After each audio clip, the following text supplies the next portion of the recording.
He was publicly dismissed by his own father during dinner. But behind the scenes, a classified mission and a brass key told a different story.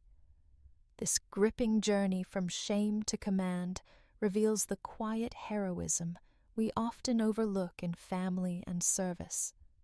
What would you do if your greatest critic once secretly believed in you? He said it between bites of prime rib. You've always been a disappointment while the brass band played America the Beautiful. Names Calder Ransom, 47 Military Logistics, or what was left of it that night. The key he slid across the linen tablecloth, still warm from his pocket. Ever had someone bury your worth in plain sight, then leave behind a puzzle only you could unlock? The rain was relentless, but the silence in the chapel cut deeper. You'd think the hum of thunder might have softened it somehow, wrapped it in something atmospheric. But no. The stillness inside St. Gideon's military chapel had edges, and they found every soft place I thought I had left. I sat in the last row, not out of humility, not even rebellion.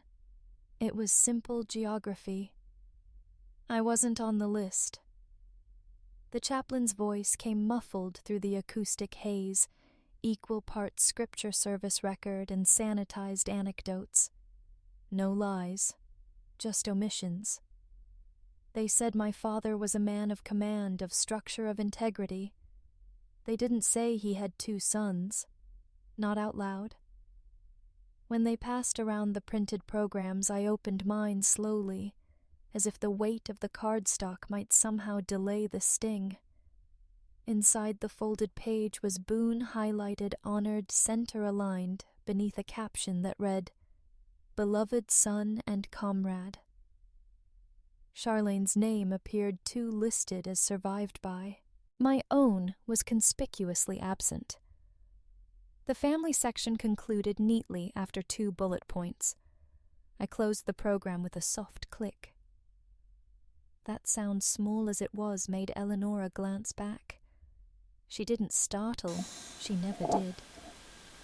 My mother had the posture of a matriarch, but the heart of a wire under tension.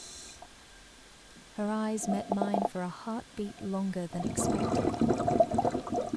Then, as the honor guard began folding the flag, she turned and stepped down the aisle, not toward Boone, but toward the last pew. She didn't speak, didn't sit, just stood beside me, rain tapping the stained glass like a steady drumbeat. From her purse, small tan leather worn at the corners, she took out a brass key and placed it in my hand. "He wanted you to have this," she said softly. "Said you'd know what to do when the time came." I didn't look at it right away. I didn't need to. I recognized its warmth before I recognized its shape. It was old, no tag, no note, just weight and metal. When I finally opened my palm, the key was pristine, untouched by time or corrosion. I thought foolishly that maybe it had been polished just for this moment. Or maybe it had simply been guarded, locked away like everything else. From the pulpit, Boone gave a eulogy that was less about our father and more about service. He mentioned the 42 years of active duty, the 6 commendations, the advisory role at Redstone. He thanked the Department of Defense and the local Veterans Council. He even thanked Eleonora. But not me. His voice never wavered. His uniform fit perfectly. Charlene, seated beside him, nodded at all the right moments, her hands clasped like porcelain. When the honor guard fired blanks outside, I didn't flinch, but I watched others do it, Boone included. It's strange how rehearsed grief can be. Everyone moves as if choreographed by invisible chords. Only the rain was spontaneous. After the ceremony, people filed past me like I was a pew ornament. Friends of my father shook Boone's hand, offered condolences to Charlene, even thanked Eleonora for letting them be part of this. No one said a word to me. Perhaps they thought I was security. I finally opened the program again, flipping past the bios, the hymns, the high-resolution photo of Dad standing beside a flagpole at sunrise. Toward the back was a section titled Memories. I expected a collage. Instead, I found a blank panel, matte white, framed in a tasteful border. In the corner, a single quote in small serif font: "Sacrifice beyond understanding leaves no room for vanity." It wasn't attributed, but I knew the cadence. It was my father's. He used to say it when talking about decisions that couldn't be explained, only endured. I folded the program shut again.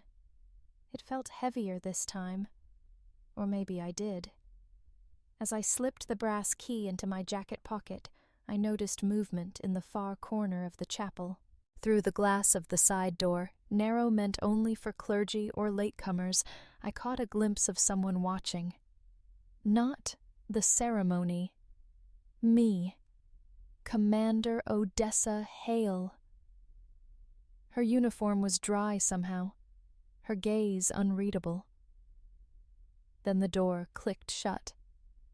My father's study hadn't changed in years, but my name echoed louder in its silence than in the church's ceremony. The house felt both familiar and foreign, like a song you once knew, but forgot the lyrics to halfway through. Eleonora had left before I did. She said she needed time alone, and frankly, so did I.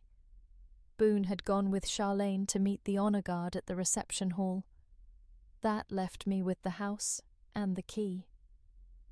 The front hall still had the marble tile we'd laid when I was 12.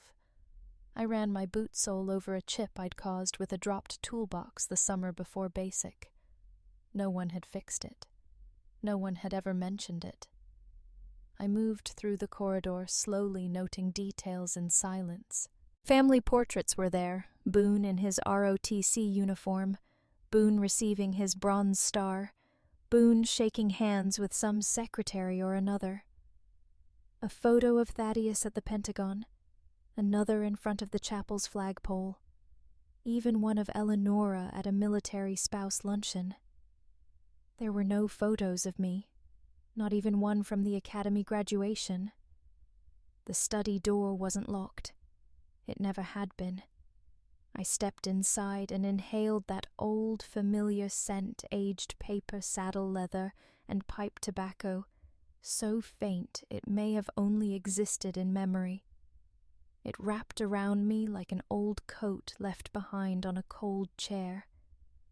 The walls were lined with shelves, books on policy war memoirs, dusty volumes with ribbons still tucked inside. Above the fireplace hung a painting of Union cavalry. I'd always found it ironic. My father claimed Southern loyalty, but romanticized the North's discipline. His desk sat exactly as it had for decades, broad mahogany, the centerpiece of his empire of order. I circled it once, remembering how he'd always keep his left hand on the corner as he spoke like an anchor. I slid the brass key from my pocket. Its gleam had dulled, slightly smudged with the sweat of the funeral. The key slipped into the central drawer with a satisfying slide. No resistance, no mystery, just inevitability. Inside there wasn't clutter, just a manila folder, thick but neatly arranged, labeled in block letters, Iron Aegis, restricted clearance. The name prickled something in the back of my mind, like hearing a childhood friend's name whispered in an airport. Beneath it lay a smaller envelope, cream-colored fingerprint smudged at the edges, the kind of texture that hinted at long handling. I lifted the folder first. The contents were precise surgical, surveillance images, some blurry, some not, from various years. Me exiting a courthouse, me at a promotion ceremony I hadn't even remembered attending, me outside the South Annex gate. My name circled on reports redacted printouts of interdepartmental memos. It was like looking at myself through someone else's camera. And then came the dossier. It read like a career obituary. Missed promotions, evaluation notes, closed-door performance reviews. All compiled here. But every denial was followed by a secondary note. At first, I thought it was bureaucratic repetition. Then I found the memo. It was in my father's handwriting. Blocky discipline, the kind you learned before computers rewired everyone's penmanship. Calder is capable. We've misjudged him publicly for his safety. Prepare him for command when the threshold is met. Maintain watch non-interference unless necessary. TVR. I stared at the sentence for a long time, as if the ink might shift under scrutiny. My fingers trembled as I held the paper up to the light. The ink had bled slightly from humidity just at the margins. It was real. I sat down slowly into the leather chair across from his. The silence thickened. A desk lamp hummed to life when I turned it on, casting a circle of yellow over the page. So he hadn't erased me. He'd hidden me. Not out of shame, maybe. Out of strategy. That didn't make it better. Just different. My phone buzzed in my pocket, sharp in the silence. I glanced down. No name. Just a number I didn't recognize. The message read, "Careful." One word. No punctuation. No signature. I looked around the room again, heart slow but heavy. The faint crackle of the lamp filled the silence, the bulb vibrating just enough to feel like something was alive. Outside, the evening pressed against the windows, thunderclouds inching closer. The study had always felt like a sanctuary. Tonight, it felt more like a stage. Odessa Hale met me at the Pine Fork Diner, grits black coffee, and a wariness older than either of us. She was already seated when I walked in, back to the walleyes on the door. The diner hadn't changed since I was in high school. The laminated menus still curled at the corners, and the jukebox still flickered every time someone used the bathroom. I took the seat across from her, the vinyl cushions sighing beneath me. "You look tired," I said, because I didn't know how else to begin. "I'm always tired," she replied. "But you look like a man just crawled out of a funeral and into a file room." The waitress came and left with remarkable efficiency. Black coffee for both, a side of buttered grits for her. I didn't order anything. Odessa stirred her cup, letting the spoon rattle once before she leaned forward. "Your father," she said, "was digging into things he wasn't supposed to. So were you, but you didn't know it." I blinked. "You're going to have to be less poetic." She smiled, but it didn't reach her eyes. "Finish your coffee. Then we drive." The Redstone Intelligence Annex didn't advertise itself. No signs, no welcome center. Just a concrete structure with a narrow underground wing that smelled faintly of disinfectant and old plastic. We passed 2 security checkpoints. Odessa didn't say a word during the walk, just flashed her ID with the confidence of someone who'd done this far too long.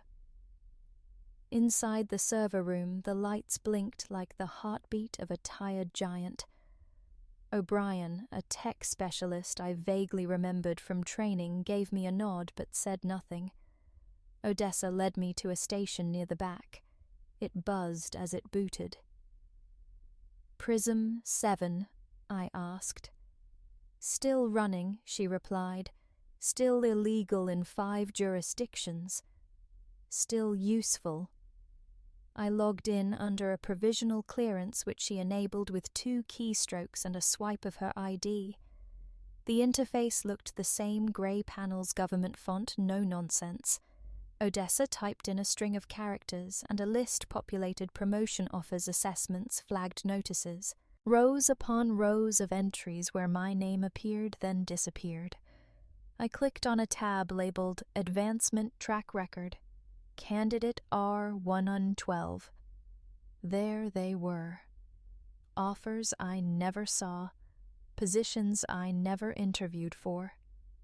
One in particular caught my eye, Deputy Chief of Fiscal Oversight 2019.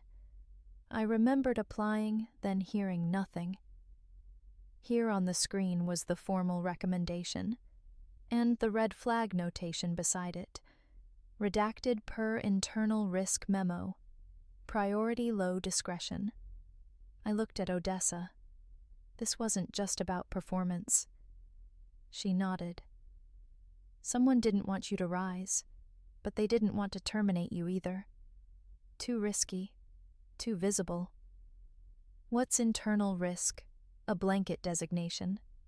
Sometimes it's about foreign contacts, sometimes domestic politics, sometimes it's personal. She entered a second query, one I hadn't seen before. It opened a file labeled Veterans Uplift Fund, Transaction Oversight. The screen populated with payment records. Routine at first, grants, stipends, facility upgrades. Then came the anomalies.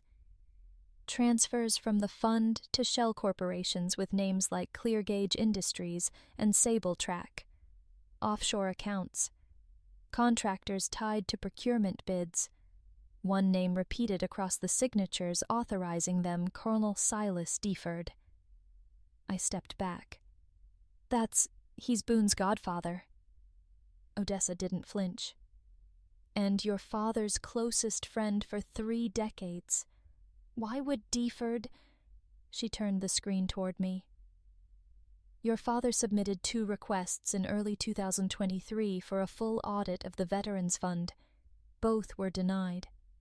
Not delayed, denied. After that, he began compiling data on his own. I sat down slowly. The seat creaked. Odessa leaned closer. Someone built a paper wall around your career, Calder, thick enough that even you believed you weren't enough. The words sat heavy in my chest. I thought back to every missed opportunity I'd chalked up to luck timing, or maybe just not being as good as Boone. Turns out I'd been evaluated, but not honestly.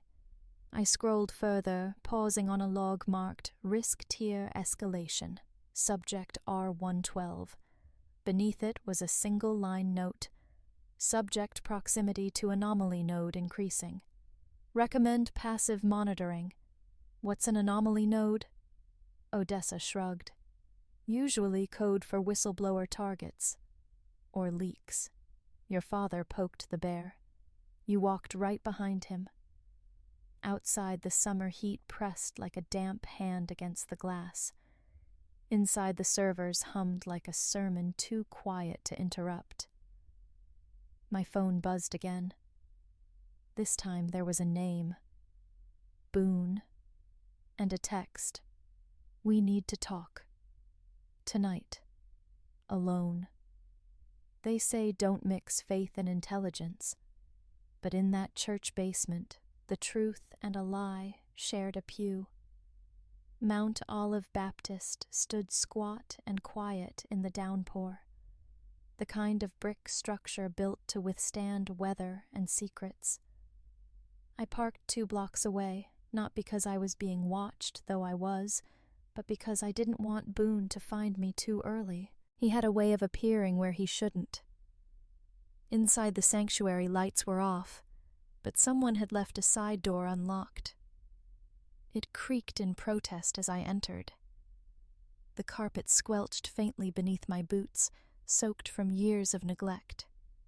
Lightning flickered through the stained glass panels, tinting the empty pews in holy reds and blues. The basement steps groaned like a guilty conscience. I descended into mildew and silence. Odessa had mentioned that the local Veterans Uplift chapter registered its administrative documents under a charitable license using Mount Olive's address. That was the excuse service to veterans. But the smell down here wasn't service. It was rot paper and mold wrapped in regret. The record room was just off the furnace hall. A rusted filing cabinet leaned against the wall like it had given up trying to stand straight. I pulled at the top drawer. Locked. The brass key found its slot like it had been waiting its whole life to fit. It turned slower than before a faint resistance.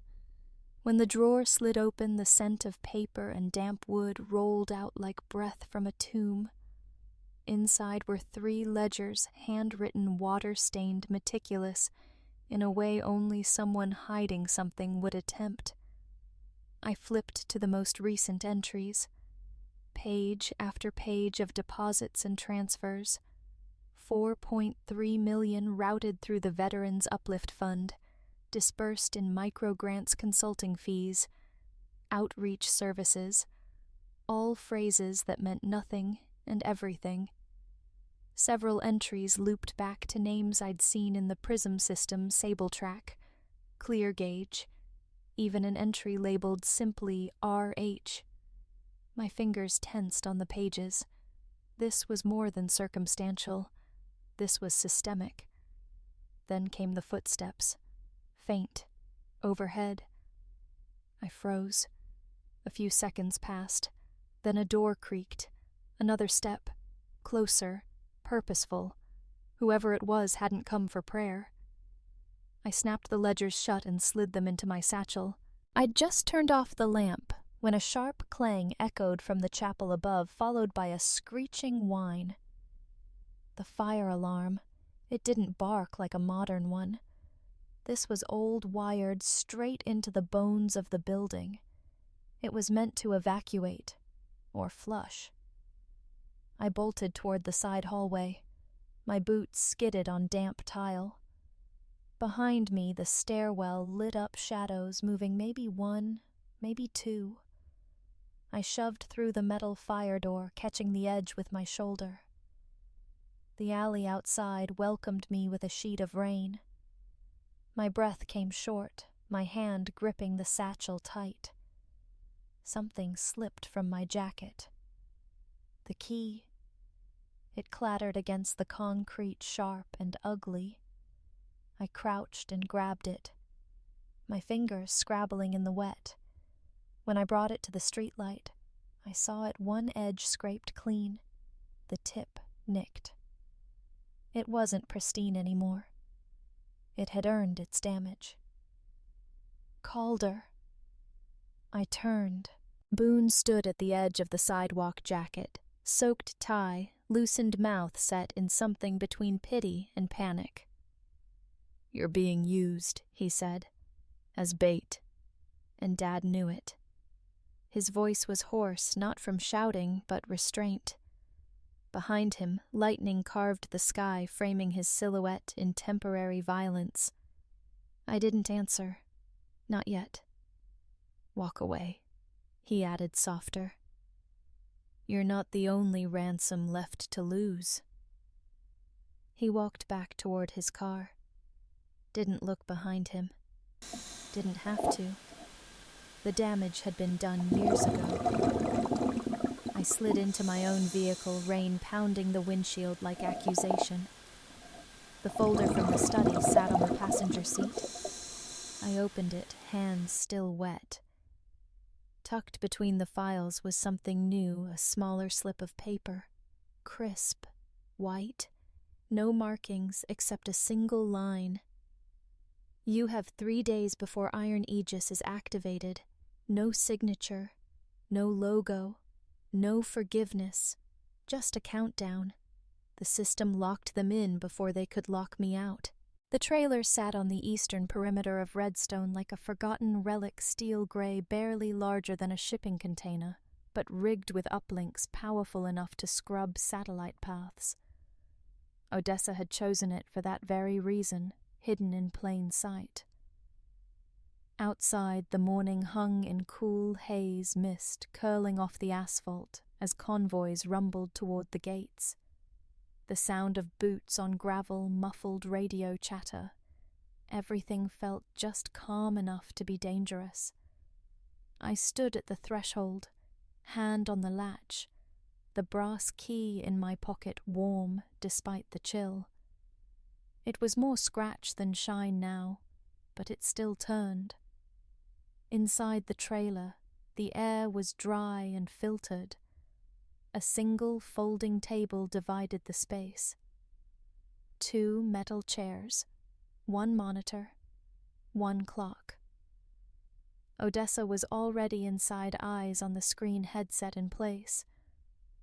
"They're en route?" I asked. She nodded without looking up. 5 minutes, and the upload's at 96%. My hand brushed the folder in my coat, the last of the ledgers, the last of my father's handwritten annotations. We didn't say what would happen if the files didn't reach the bureau in time. The grass was damp, the sky clear, the stone still cold. I stood at the edge of the Ransom family plot boots, sinking slightly into the October earth. The breeze carried the scent of turned leaves and distant chimney smoke. Above, sunlight fractured across the polished headstone, now bearing the words that should have been there from the beginning. He fought for truth above all. Boone had been here earlier. I could tell by the small silver insignia placed just beside the base, an eagle clutching a shield, the emblem from Dad's final command. Its placement was deliberate, not ceremonial, personal. Charlene lingered behind me, arms folded, eyes red-rimmed but dry. We didn't speak. We didn't need to. A small gathering formed near the new dedication stone. No podium, no press. Just 5 of us veterans' aides and 1 stoic clerk from the budget office huddled under a modest canvas tent. The placard read, "Office of Military Financial Integrity, dedicated to those who guard from within." Odessa couldn't attend in person.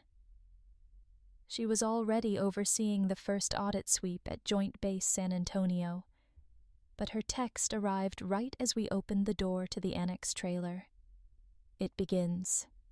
There were no speeches, just a quiet moment of silence, followed by the soft click of a file cabinet locking shut. For the first time, real oversight finally in motion. Later, I returned to the grave alone. I reached into my coat pocket and pulled out the brass key. No longer dulled and battered, it had been polished, engraved along the spine with 4 words: service, truth, shield, legacy. I knelt, ignoring the dampness that soaked through my pants, and gently lifted the corner of the headstone's cornerstone brick. The ground there was loose, waiting. I placed the key inside. It rested with a weight that wasn't just metal. Closure doesn't come with trumpets. Sometimes it's a single object returned to silence, a sound behind me, footsteps. Not Boone, not Charlene. A young man in uniform. Fresh boots. Crisp salute. "Sir," he said, almost breathless. "I read your testimony." I straightened. He couldn't have been more than 23, eyes too earnest for what lay ahead. "I want in," he said. I looked at him, saw a flicker of what my father must have seen in me once. The burden, the hope. I nodded. "Then let's get to work." DeFord and Stroud arrived exactly on cue, flanked by a nondescript army staffer who offered no eye contact and departed before the door fully shut. Both wore dark suits. Both smelled faintly of cologne and old confidence. "Appreciate your punctuality," I said, gesturing toward the seats. "Just a final debrief. Standard clearance procedure." Stroud gave me that tight smile again, the kind that suggested she'd been in this trailer before, but on a different side of the table. DeFord didn't sit.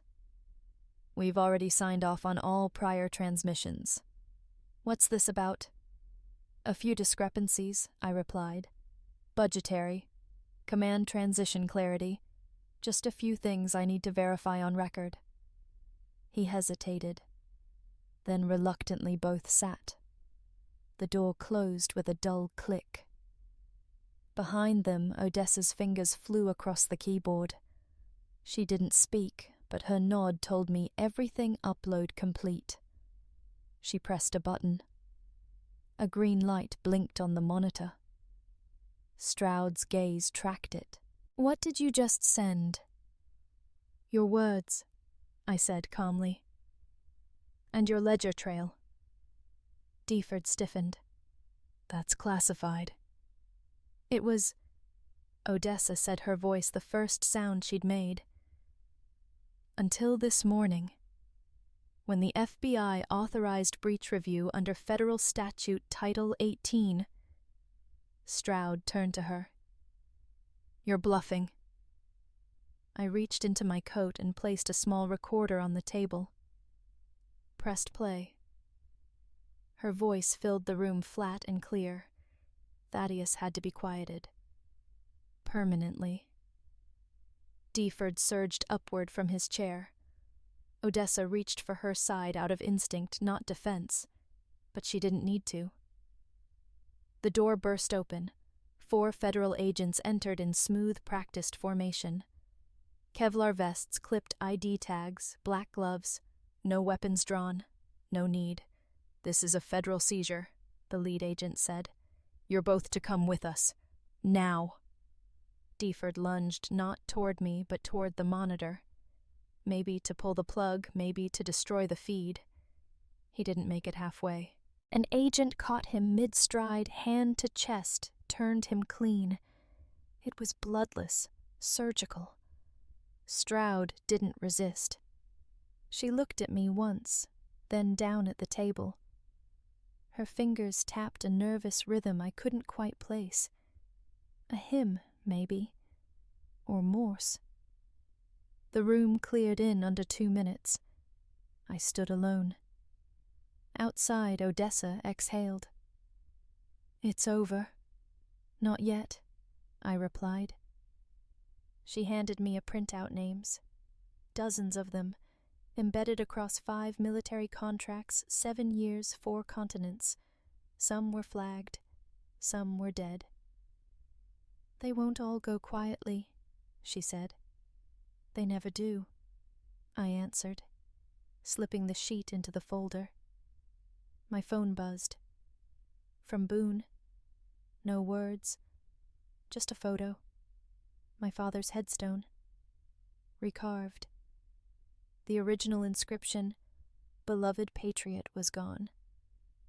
You'd think speaking into a national microphone would be the hard part. But it was meeting Mom's eyes in the gallery that nearly broke me. The hearing room was colder than I expected. Marble pillars, long mahogany tables, brass nameplates gleaming under stark lighting. Cameras hovered in the periphery like vultures pretending to be flies. Every chair was filled veterans in full dress aids with notepads and spectators in suits too stiff to lean back. Odessa sat behind me, silent as stone. Her note was folded twice in my pocket. Say it straight. No rage, just truth. Senator Deanne Whitmore called the session to order. Her voice, clear and clipped, carried a strange warmth despite the room's chill. Mr. Calder Ransom, she said, you have the floor. I stood. My knee ached as I straightened, a faint reminder of the old injury that never made it into official files. The mic blinked red. Live. I'd like to begin, I said, by correcting the record, mine and my father's. I opened the binder. The ring of coffee stain on the cover felt like a fingerprint, one I wasn't ready to wipe away. Page by page, I walked them through the evidence, the flagged audits, the altered promotion files, the wire transfers, masked as veterans' grants. I named names. Clearly. Slowly. Stroud. Deford. The shell corporations. the misused contracts. No one coughed. No one interrupted. I played the audio clip. Eliza's voice came through hollow but clear. Thaddeus had to be quieted. Permanently. A ripple of discomfort passed through the gallery like a cold draft. Then I closed the binder. My father didn't die from old age, or coincidence, I said. He died with knowledge others found inconvenient. And they wrapped that silence in ribbons and ceremonies. Boone shifted in his seat, jaw, tight hands clasped. Charlene held his elbow like she'd always known more than she ever said. I turned back to the committee. I propose the formation of an independent Office of Military Financial Integrity, I said. Bipartisan oversight, whistleblower protections, real-time ledger access, transparency that doesn't begin at the funeral. Odessa nodded once, barely visible. I placed a final envelope on the desk. These, I said, are the last names. The ones we couldn't save. The ones who trusted the system. The room held its breath. Senator Whitmore leaned forward, fingers laced. Mr. Ransom, we owe your family more than medals. As I stepped away, applause rose, not thunderous but steady, earnest. Mom met my eyes from the gallery. Her lips didn't move, but her hand pressed lightly to her chest. I understood. Odessa approached me as the room emptied. Requesting assignment to your team, she said quietly. If you'll have me. I looked at her. I'd be lost without you, I replied. He morning after the ceremony, I returned to the grave alone. The earth had settled, and so had I. In my pocket, the weight of a duplicate key polished engraved, and never meant to be used again, reminded me that some locks are meant to stay closed once peace is made. We spend years chasing answers only to find that sometimes healing begins when we stop demanding reasons. My father protected more than secrets. He guarded a chance for someone like me to step forward unbroken. Sometimes bridges collapse so we can learn which ones are worth rebuilding. Has life ever handed you a second chance in disguise? I'd love to hear your story. Leave a comment or share it with someone still searching for their way forward.